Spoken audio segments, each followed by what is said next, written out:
Thanks so much for visiting Tina Butty on YouTube. Please don't forget to like and subscribe.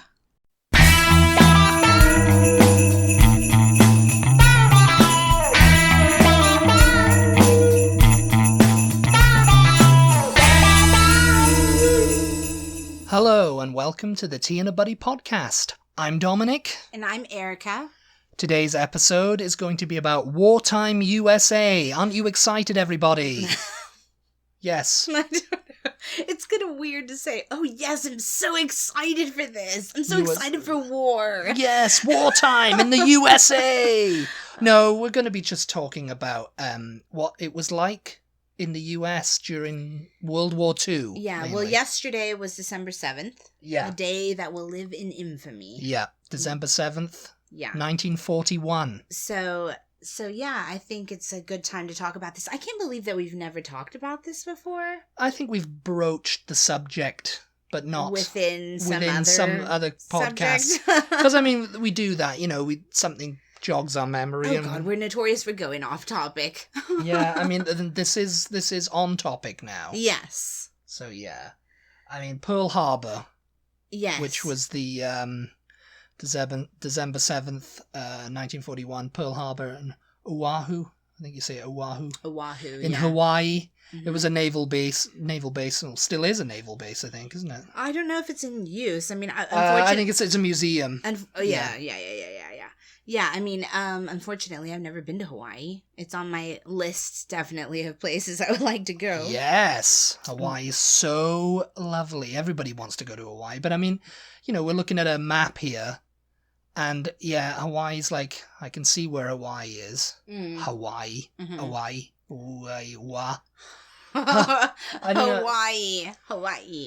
Hawaii. Yeah.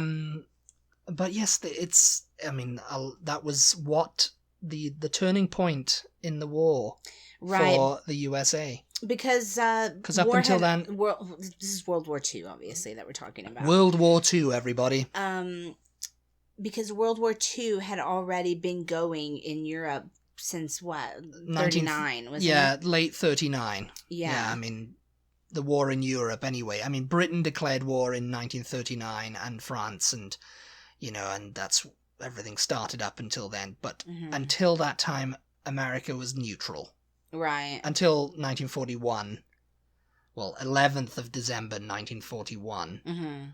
America was neutral. Yeah. Officially. I mean, there was still kind of like, assisting Britain in like ways, Yeah. But they didn't want to get involved. And I can understand why that was the case, because you've got an unstable economy over here. Yeah. Germany's not going to threaten you anytime soon. Yeah. And it was Japan who attacked, not Germany. It was because Japan and Hitler, the Nazis, had allied up, and Japan decided, oh yeah, we're going to attack.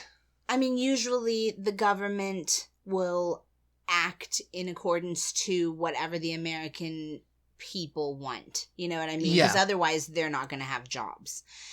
So to me, that says, I mean, obviously you and I were not around during this time. No, we weren't. But to funnily me, enough, that says that the general feeling amongst, small town America was to not get involved, probably, Yes. And to be honest, it's still that way in this country when something is happening elsewhere in the world. Oh, it's not happening over here, so let's just stay out of it. Yes.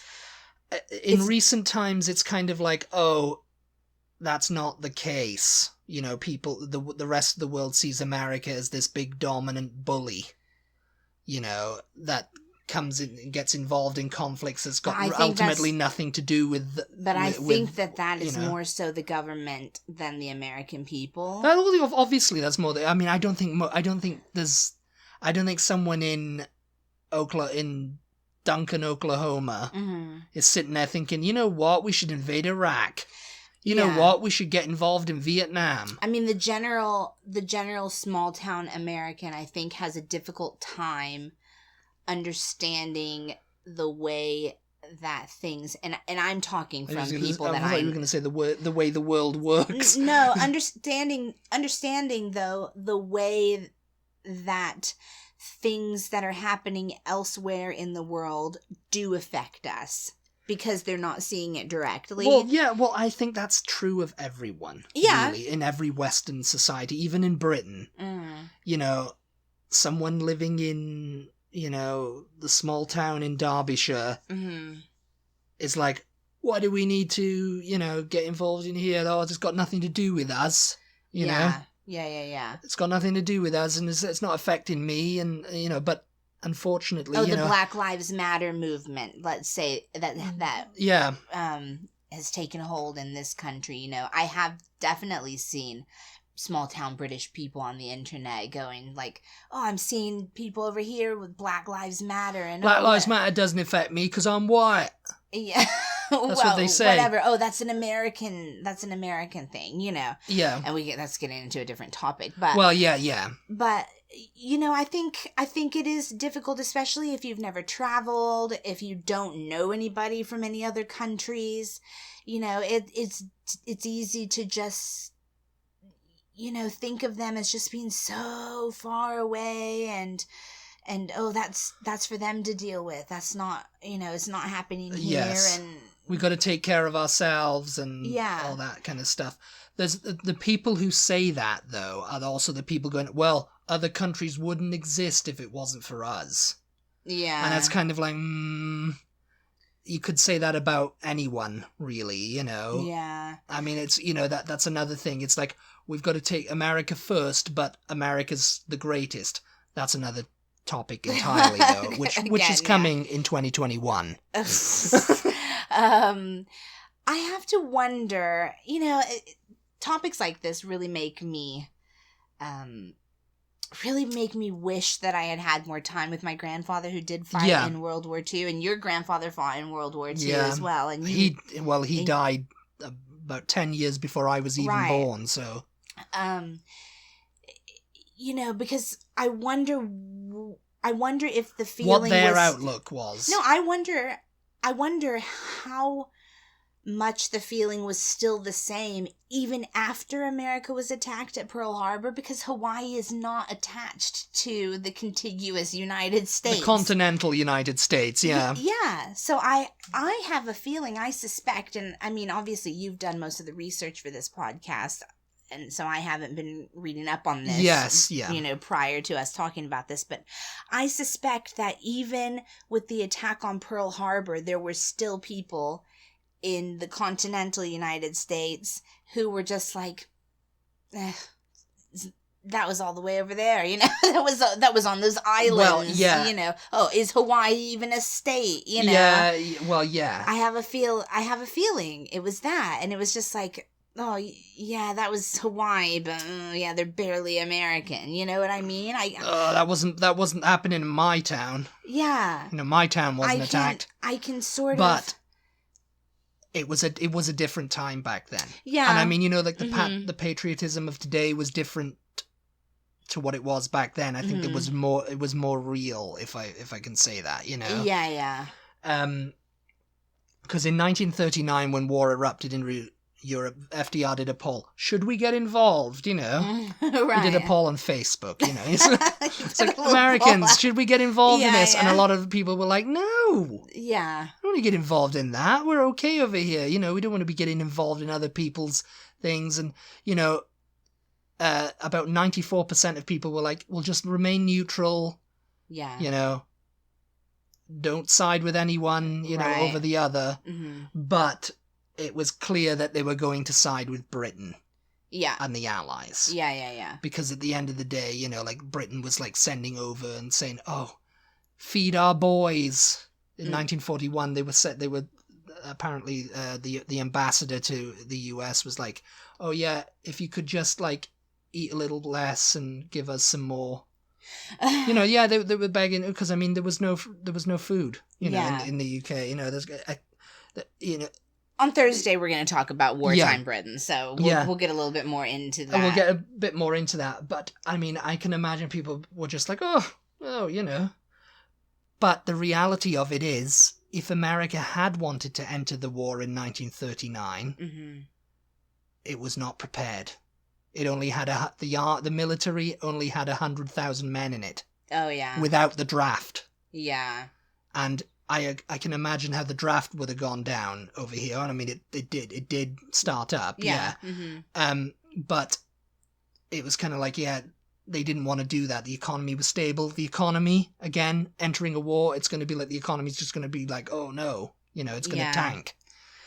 I mean, we were just coming out of the Great Depression, weren't we? Yeah, so and it's it's like, also oh God, the World War I as well. Yeah, caused a lot of fatalities. You know? That was a while. That was a while beforehand. But I mean, the Great Depression, especially in rural America, was very hard hitting in this country. I mean, it was the Dust Bowl, everything like that. Yeah, yes, the Dust Bowl.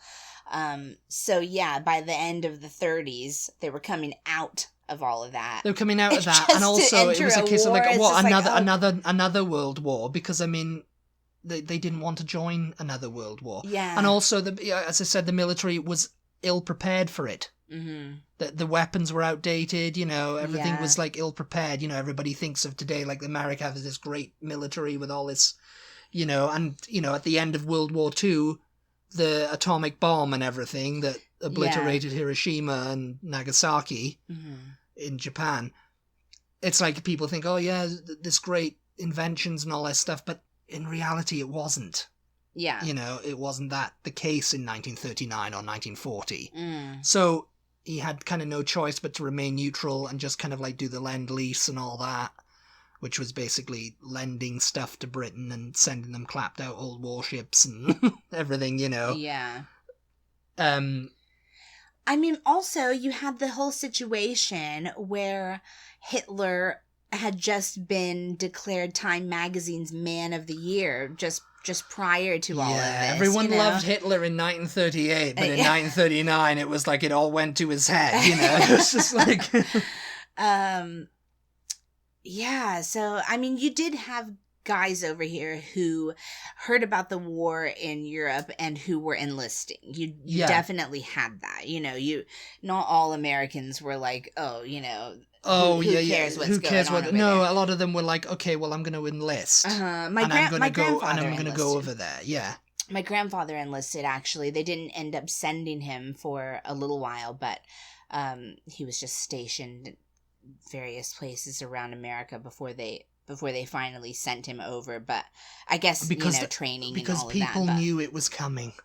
Yeah. I mean, you look at the map of America, it's like between the Pacific and Atlantic Ocean, it seems like it's far away from Europe and it's far away from Russia. Mm-hmm. The rest of the world's separated, Yeah.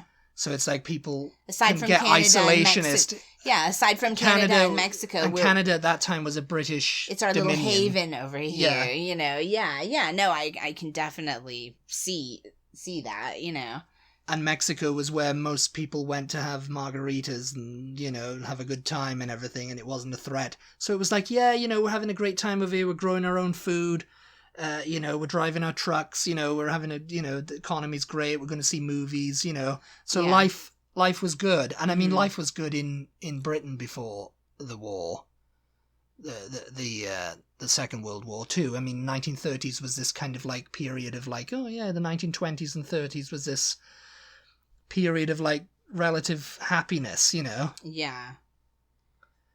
But, then rationing happened and the war and everything like that. And it just kind of like these austerity measures, the like of which Britain has never seen since, Let's talk about, do you have anything in your notes about rationing in the United States? Yeah, I do. Yeah, let's talk about that, because I think a lot of people don't realize that we did have rationing in this country during the war. Yeah, people think that during the war, I think there's a general consensus of a general feeling that people think during the wartime, even when America entered the war, that everything was business as usual back home. Yeah. And it kind of wasn't. No, it wasn't, because in 1941, the Office of Price Administration warned Americans of potential gasoline, steel, aluminum, and electricity shortages. Oh, yeah. So they were warning them, like, oh, yeah, we're probably going to have to go to, like, send all the money to our military, you know. And yeah. so then rationing became. There was a marked change in behavior over here. People started apparently driving cars less to save on tires, because tires were on ration. Gasoline was rationed, and they were carpooling. There was this famous like poster. It's like, oh, if you ride alone, you ride with Hitler, you know. Oh, really? Those kind of things. Yeah, I was seeing them, and you know, the funniest thing is like tires being rationed. It's like, oh yeah, because everyone drives over here. Yeah. So it would have just been everyone's driving and wearing the tires down. So it's like, oh yeah, you know, don't drive as much so you can conserve the rubber. One thing I always thought was weird, and I'm going to interrupt you for a second. My grandma, well, she was born in 1930, so she was just a youngster during the war. But she very clearly remembered to me on several occasions, because she grew up in San Antonio, where they have, I think it's called Kelly Air Force Base. Do not quote me on that, but it's one of the biggest Air Force bases in the country. And I never understood at the time when she would tell me this story, like, what? You know, you're in San Antonio, you're in the middle of the country, you know, you're relatively still far from even the Gulf of Mexico, you know. Yeah. But she remembered that they would do like blackouts in San Antonio when she was in school. Yeah, they would have blackouts. It was guess because of the Air Force base. You know, electricity shortage, maybe. Who was going to come attack them? I don't know who they were. I mean, you know, obviously but I think it had to do with the base. You know, had to do with the base, and it was like it was obviously rationing electricity and all that kind of thing. Well, I think it was because of the attack on Pearl Harbor, which was another base. You know, and then they had a very big base there. I think it had to do with that. You know, it was just like a better safe than sorry type drill. But I just always found that so like interesting, but also odd that, you know, in San Antonio, Texas, they would be practicing blackout drills. Like, okay, you know, like, oh, nobody can have lights on, and I don't know. Yeah.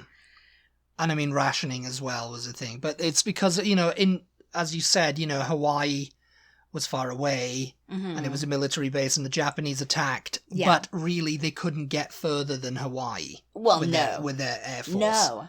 That's where kamikaze,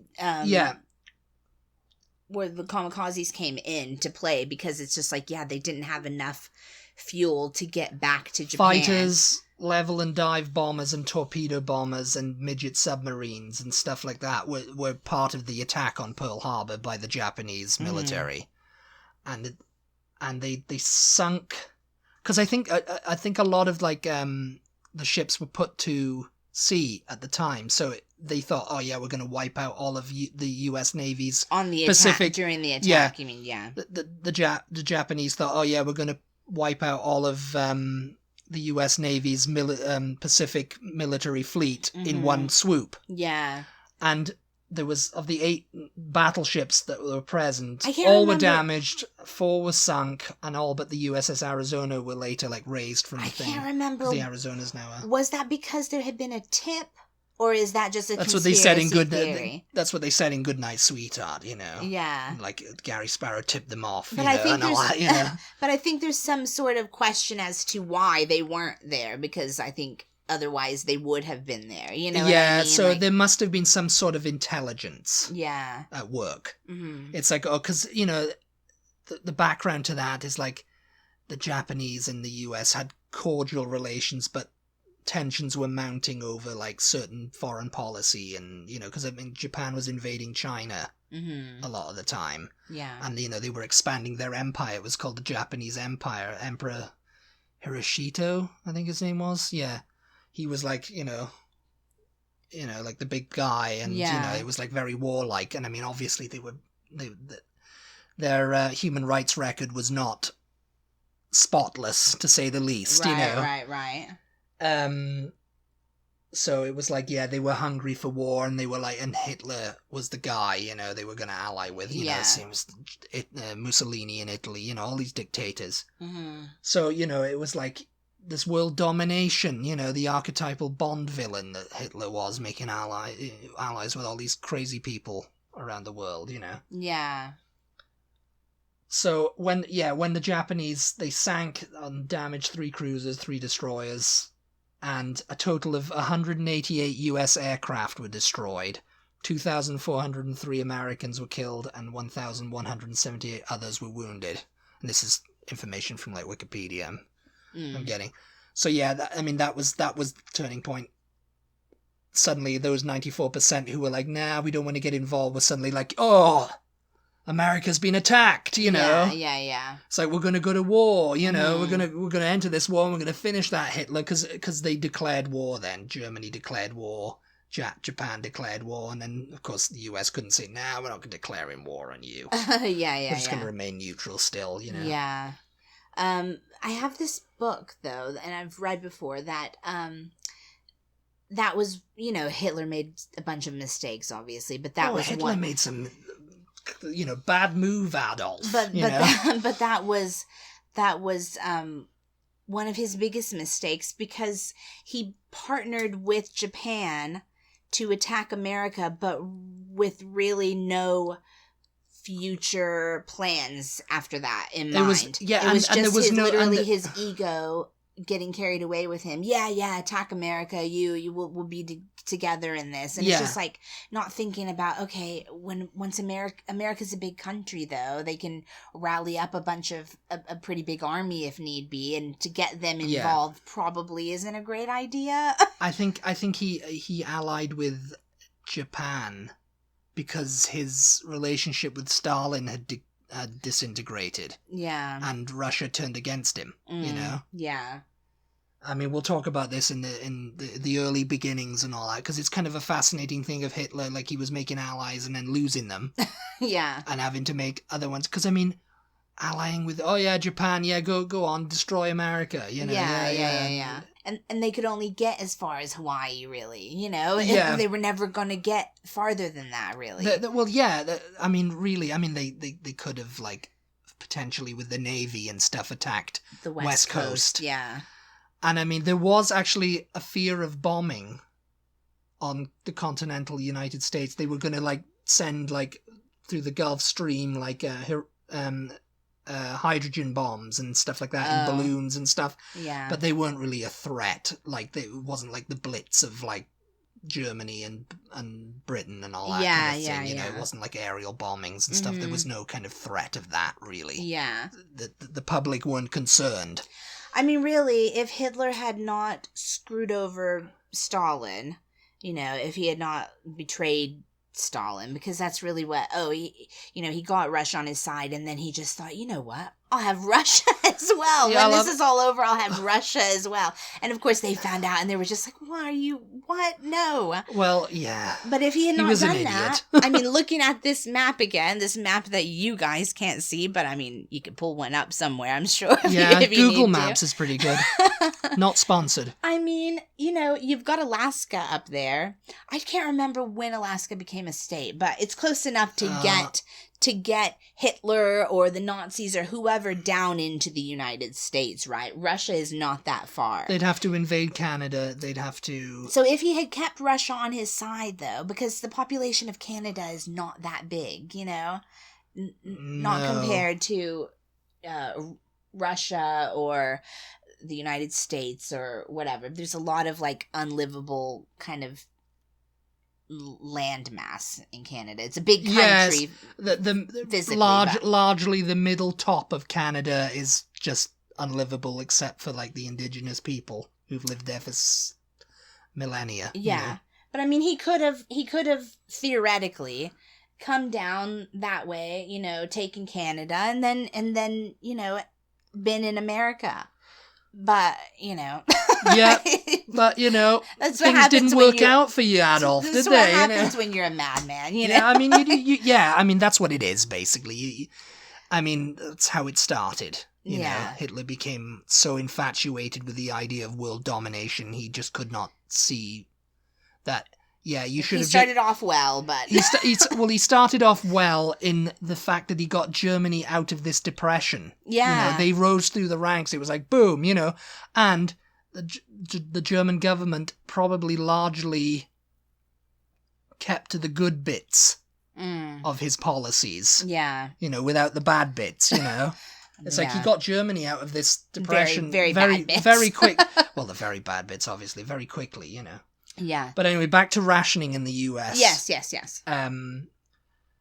Sugar was the tires and the gasoline and everything, and then food started coming, and sugar was the first thing to be rationed. Yeah. So bakeries and ice cream makers and everything, you know, received about 70% of normal usage on their ration. Which is still quite a lot, really. It's still quite a lot. I mean, when you consider America's this big freaking country, it's like the scale of rationing that was happening in Britain was like, you know, terrible, you know? Yeah. But I mean, it was necessary, but it wasn't really gonna, you know, it wasn't really gonna really affect America that much, you know? Yeah. It would have to be like, oh yeah, you can't get anything now, you know? Yeah. I mean, you have to think like sugar was coming from islands that were closer to America than Britain. Oh, you know what I mean? yes. So it wasn't There as was a difficult supply for us line. to Yeah, get there it. was a bigger supply line. Yeah. 1942, it officially kind of started rationing. Yeah. Mm-hmm. Everyone had like a ration book and everything, and you know, went through and stuff. Coffee was rationed nationally. Dog food could no longer be sold in tin cans, and manufacturers switched to dehydrated versions, so they were selling powdered dog food, basically. Oh, God. The dogs love that. Yeah, and anyone wishing to purchase a new toothpaste tube, which were then made from metal... Oh, God, yes. They had to turn in an empty one.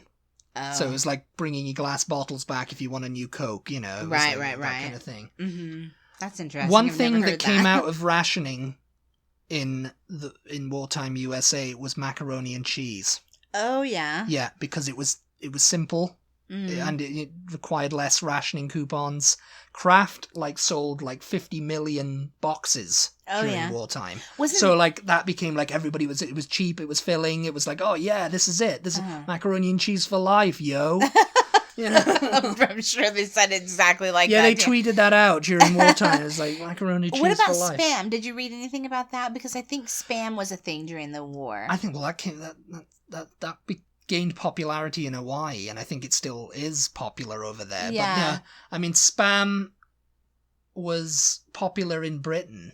Yeah. As well. I thought it was a wartime That was thing. largely due to American soldiers coming over with Spam, and you know, you couldn't have extra meat.